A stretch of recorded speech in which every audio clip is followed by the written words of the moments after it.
एक नदी किनारे एक सुंदर मोर रहता था। वह कभी कभी प्रसन्न होकर जब नाचने लगता, तब उसी नदी में से एक मेढक बाहर निकलकर उसे बड़े ध्यान से देखने लगता था। उसे मोर का नृत्य बहुत पसंद था।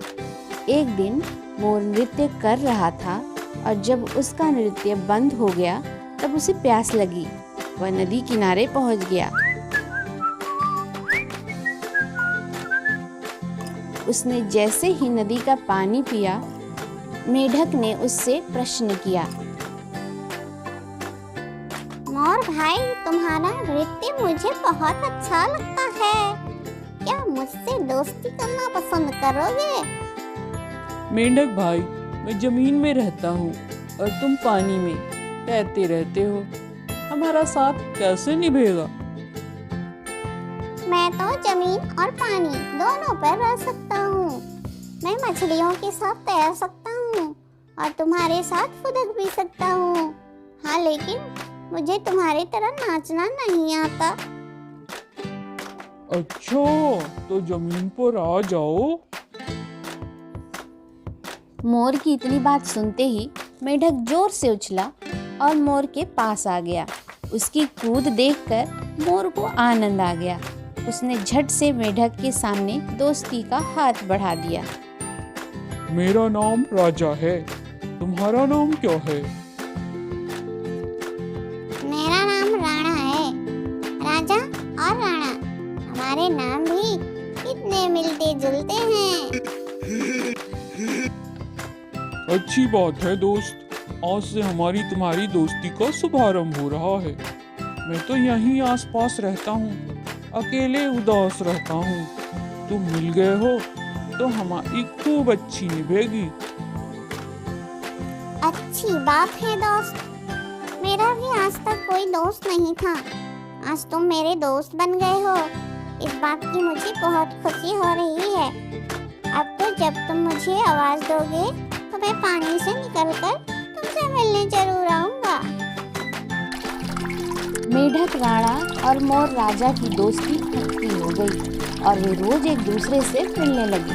वे साथ में खेलते और बातें करते। मोर राजा नाचता और मेढक राणा उछल कूद मचाता था। शाम होते ही राणा पानी में चला जाता और मोर राजा पेड़ पर अपना बसेरा कर लेता था। एक दिन राणा अपने दोस्त राजा का इंतजार कर रहा था, लेकिन वो नहीं आया।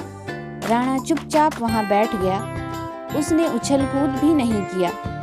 कुछ देर बाद एक सांप झाड़ियों में से बाहर आया और उसने झपटकर मेढक राणा को पकड़ लिया।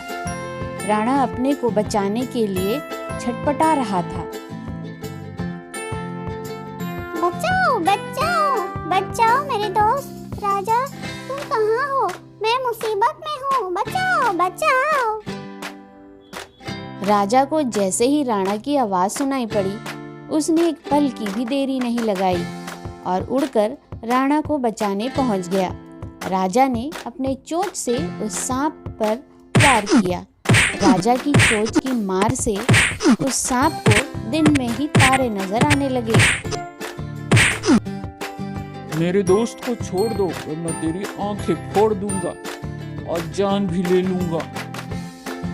सांप ने इस आक्रमण की कल्पना भी नहीं की थी। उसे तो लेने के देने पड़ गए। उसने झट से राणा को छोड़ दिया और अपनी जान बचाने के लिए वहां से भाग खड़ा हुआ। उसे राजा ने बहुत ज्यादा घायल कर दिया था। वाह मेरे दोस्त, आज तुम न होते तो मेरी जान चली जाती। तुमने मुझे बचा लिया। दोस्त ही तो दोस्त के काम आते हैं। हम तुम्हारे लिए और तुम हमारे लिए। तुम ठीक तो हो ना मेरे दोस्त? मैं तुम्हारी जख्मों पर लेप लगाऊंगा। मेरे होते हुए कोई तुम्हारा बाल भी बांका नहीं कर सकता। अब मैं बिल्कुल ठीक हूँ मेरे दोस्त। मैं तुम्हारा ही इंतजार कर रहा था, लेकिन ना जाने कहां से वो सांप आ गया। मैं एक तोते को बचाने चला गया था। वहाँ भी एक सांप आ गया था। मैंने उसकी भी अच्छी खबर ली। अब वह कभी नहीं आएगा। राजा और राणा दोनों बहुत देर तक साथ रहे और बातें करते रहे। शाम होने पर अपने अपने निवास की ओर चल दिए।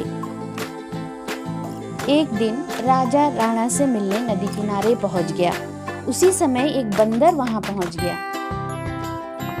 अपने दोस्त को ढूंढ रहे हो?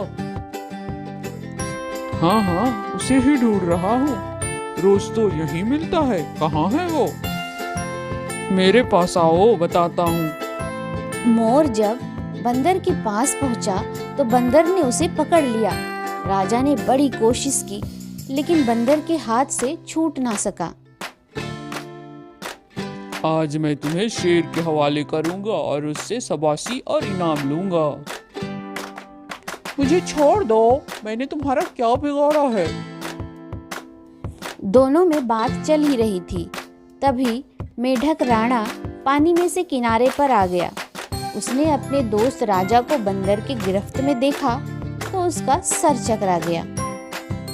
अरे बंदर, छोड़ दे मेरे दोस्त राजा को, वरना अंजाम अच्छा नहीं होगा। दोस्त, इसने मुझे धोखे से पकड़ लिया है और कहता है शेर के हवाले कर दूंगा। दोस्त घबराओ नहीं, अभी मैं सब कुछ ठीक कर दूंगा। राणा झट से उछलते हुए झाड़ियों के पास गया और वहां मिर्च के पेड़ में से मिर्च तोड़ लाया।